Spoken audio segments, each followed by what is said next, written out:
अब इस क्वेश्चन को करने के लिए बच्चों हमें रूल्स देखना होगा, फाइनेंशियल लायबिलिटीज के रूल्स। अब फाइनेंशियल लायबिलिटी है, हमने पे करनी है चीज, तो इसके अंदर डिफॉल्ट ट्रीटमेंट जो होगा वो होगा एमोर्टाइज्ड कॉस्ट का। डेट इंस्ट्रूमेंट में हमारा डिफॉल्ट ट्रीटमेंट क्या होता है? एमोर्टाइज्ड कॉस्ट होता है। चाहे हमारी फाइनेंशियल एसेट हो, चाहे हमारी फाइनेंशियल लायबिलिटी हो, डिफॉल्ट ट्रीटमेंट हमारा जा रहा है एमोर्टाइज्ड कॉस्ट। इस केस के अंदर हमारी इनिशियल मेजरमेंट किस वैल्यू पर होगी? लिखना है इसको फेयर वैल्यू, यानी जिसके ऊपर हमने इशू किया है, जो हमें पैसा आया है, लोन रेज जिस पर हुआ हो। तो अगर मुझे ₹1,00,000 आया है तो मेरा कैश डेबिट होता है, लोन क्रेडिट होता है से ₹100 का। मेरा लोन आ गया, मेरी फाइनेंशियल लायबिलिटी ₹100 होगी। अब ट्रांजैक्शन कॉस्ट इसको इशू करने पर जो होगी तो वो होगी आपकी एक एंट्री, जिसके अंदर आप कहेंगे कि आपका कैश ₹2 का जा रहा है। तो फिर हम यहां पर लोन को ही डेबिट कर लेंगे कि ये ₹2 क्या है, हमारी ट्रांजैक्शन कॉस्ट है। तो इसका मतलब है अमोर्टाइज कॉस्ट के अंदर जो वैल्यू लिखी जाएगी वो 100 में से ₹2 माइनस करके लिखी जाएगी। तो इस वजह से ट्रांजैक्शन कॉस्ट को हम क्या करते हैं, यहां पर लेस करते हैं।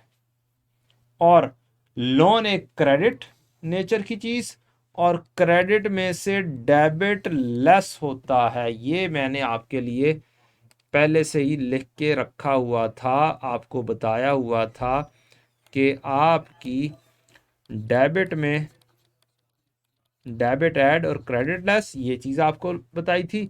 और अब लोन की नेचर आ गई क्रेडिट, इसमें क्रेडिट तो ऐड होगा और डेबिट लेस होगा। तो ये डेबिट है, एक्सपेंस है, ट्रांजैक्शन कॉस्ट एक एक्सपेंस, तो उसको हमें क्या करना होगा, नेट ऑफ करना होगा, लेस करना होगा।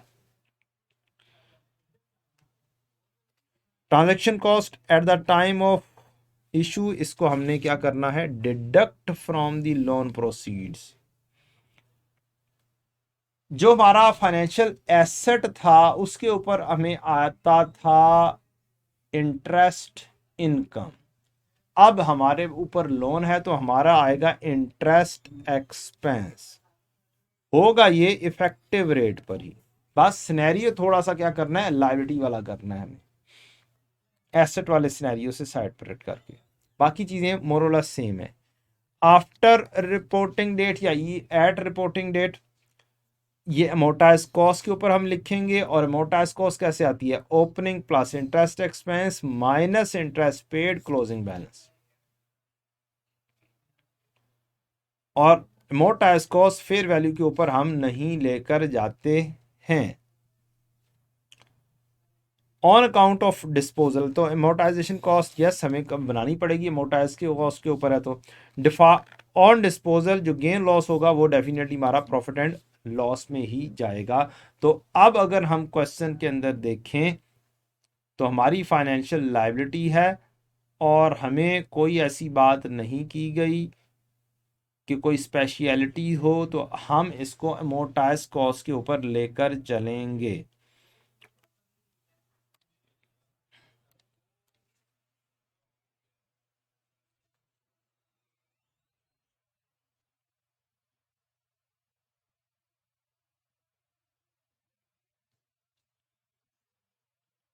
इस केस में चूंकि हमें पैसा आना है, हमने लोन लेना है और हमने ये रिडीम 2 साल बाद ही करने हैं। जिस बंदे ने इशू किए होते हैं उसने तो जब रिडीम का टाइम आना है तभी वो पैसे वापस करने हैं। लेकिन जिस बंदे ने खरीदे हुए हैं, जो जिसका फाइनेंशियल एसेट है, वो मार्केट में ट्रेड हो सकता है, वो दरमियान में बेच सकता है, इसने रिडेम्पशन तक चलना ही चलना है। हमारी फाइनेंशियल लायबिलिटी ने रिडेम्पशन तक जाना ही जाना है। जब तक उसकी रिडेम्पशन का टाइम नहीं आता ये रिडीम नहीं करेगी। इसने 2 साल के लिए इशू किया है तो ये 2 साल के लिए ही रखेगी।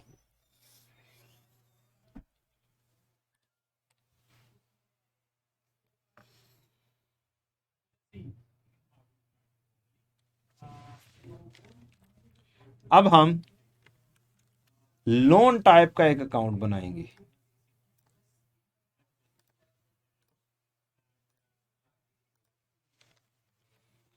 और लोन टाइप का अकाउंट हम अमोर्टाइज्ड कॉस्ट के ऊपर बनाएंगे।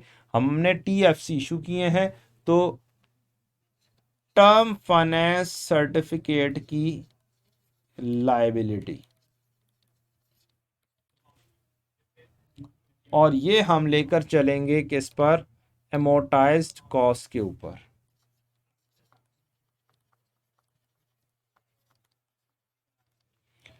अब मेरी पहली एंट्री, कैश या बैंक डेबिट और टीएफसी की liability, term finance certificates issue किए, उसके अगेंस्ट हमें पैसा आ गया 1 जनवरी 2020 को। मेरी कोई ट्रांजैक्शन कॉस्ट नहीं लगी, ये एक अजम्पशन ही है, जस्ट एक क्वेश्चन है। वैसे तो ट्रांजैक्शन कॉस्ट लगती है। बैंक डेबिट, लोन टीएफसी वाली लायबिलिटी क्रेडिट, और हमारी अमाउंट है 2 लाख रुपया, इशूड एट डिस्काउंट ऑफ 10%। तो 2 लाख रुपया तो देखी जाएगी, ये उसकी फेस की वैल्यू है। लेकिन अब हमारी कंपनी जरा माड़ी सी थी, हमने कहा कि यार हमें पैसा चाहिए। ये बहादुर लिमिटेड है तो बहादुर लिमिटेड, लेकिन एक्चुअली बहादुर नहीं है, माड़ी कंपनी है, इसको पैसा चाहिए। इसने थोड़ा सा कहा कि मैं ये वाला 100 रुपए वाली चीज 90 रुपए में देता हूँ, 10% डिस्काउंट। तो 2 लाख वाली चीज किसी भी वैल्यू को डाउन करना हो तो उसको मल्टीप्लाई कर दे 1 माइनस रेट से, जो रेट है यानी 0.9 से मैं मल्टीप्लाई कर दूंगा, तो 1,80,000 बहादुर लिमिटेड को हासिल हो जाएंगे। तो बैंक डेबिट 180 क्रेडिट। अब अल्टीमेटली ये सारी की सारी फ्यूचर में जिस वैल्यू के ऊपर रिडीम करना है उस वैल्यू पर पहुंच जाएगा, और यही काम करता है हमारा इफेक्टिव रेट। अच्छा जी, तो हमने bank debit TFC loan credit कर दिया, पहली एंट्री हमारी हो गई। अगला काम, अब हमें इंटरेस्ट एक्सपेंस बुक करना है पूरे साल का, on effective rate 31 December 20। Interest expense debit और लोन या लायबिलिटी या TFC liability credit. Interest expense on effective rate 1,80,000 into 18.281, 0.18281, 18.281 को ऐसे भी लिख सकते हैं। अब हम अपनी कैलकुलेशंस कर लेते हैं साथ साथ।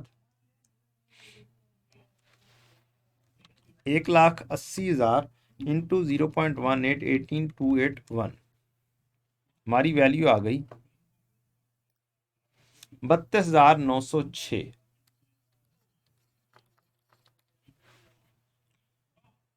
अब हमें हर साल इंटरेस्ट पे भी करना है एरियर में, ईयर एंड के ऊपर 31 दिसंबर 20 को हम पेमेंट भी करेंगे, लेकिन वो तो अब जो फेस वैल्यू होगी उसके ऊपर कूपन रेट के ऊपर करना होता है। लोन डेबिट, बैंक या cash credit, face value into coupon rate, face value के ऊपर जो रेट है। तो फेस वैल्यू था 2 लाख, उसके ऊपर कूपन रेट था 5%।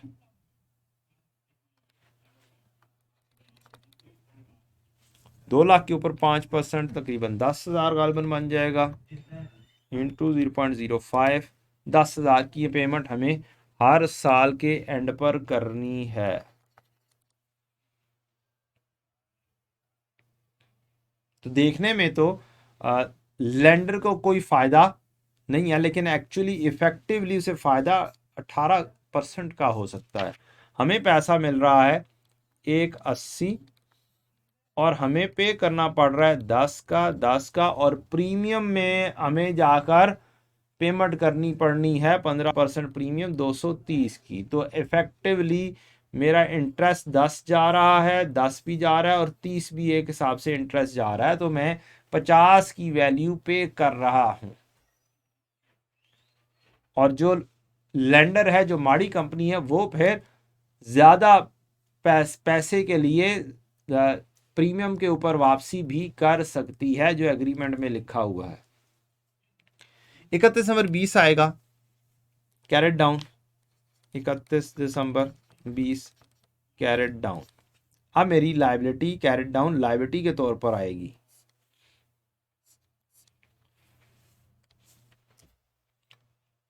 $1,80,000 जमा 32,906 माइनस 10,000, 2,02,906। ये मेरी क्या बन जाएगी? लाइबिलिटी बन जाएगी। 1 जनवरी 21 ब्रॉट डाउन 202,906, 31 दिसंबर 21 interest expense debit, loan credit, TFC liability credit 2,02,906 जो मेरी ओपनिंग लाइबिलिटी थी। इसको मैं मल्टीप्लाई करूंगा अपने रेट के साथ, जो कि मेरा 0.18281 है, इंटू 0.18281, 37,093, 94 कर लेते हैं ताकि राउंडिंग ऑफ हो जाएगा। 37,094, इतना जेन में आपको साथ साथ लेकर चलना है कि अल्टीमेटली आपकी लाइबिलिटी 230 के ऊपर क्लोज हो जाए। 31 दिसंबर 21 पर मुझे बैंक के में पे करना है, नंबर 1 10,000 इंटरेस्ट जो पहले से कैलकुलेट हुआ है, बार बार कैलकुलेट करने की ज़रूरत नहीं है। दूसरे मुझे प्रीमियम पर 2 लाख रुपया ज़रब प्रीमियम, प्रीमियम मीन्स बढ़ाना। तो बढ़ाने के लिए किसी भी वैल्यू को इंक्रीज देना हो तो 1+ रेट से मल्टीप्लाई कर लेते हैं। तो 2 लाख को प्रीमियम पर लेके जाना है, बढ़ाना है 1+ 0.3 30% रेट, 15% सॉरी 15% रेट पर हमें क्या करना है? बढ़ाना है। तो 0.15, 2 लाख को 1.15 से मल्टीप्लाई कर दें तो ये 230 आ जाएगा, 2,30,000। 2 लाख इंटू 1.15 तो 2,30,000 हमें वापस करना है and it should be nil. 202,906 plus 37,094, 2,40,000 credit side और डेबिट साइड दोनों क्या हो गए? बराबर हो गए। मेरा कैरेट डाउन नील हो जाएगा। और this is amortised cost amortisation schedule. इसी को हम अमोर्टाइजेशन शेड्यूल भी कह सकते हैं। इस कोर्स में, इस स्टैंडर्ड में IFRS 9 के मुताबिक, तो ये है हमारी अमोर्टाइज्ड कॉस्ट के ऊपर लाइबिलिटी, पहले साल की लाइबिलिटी, दूसरे साल के एंड पर 0।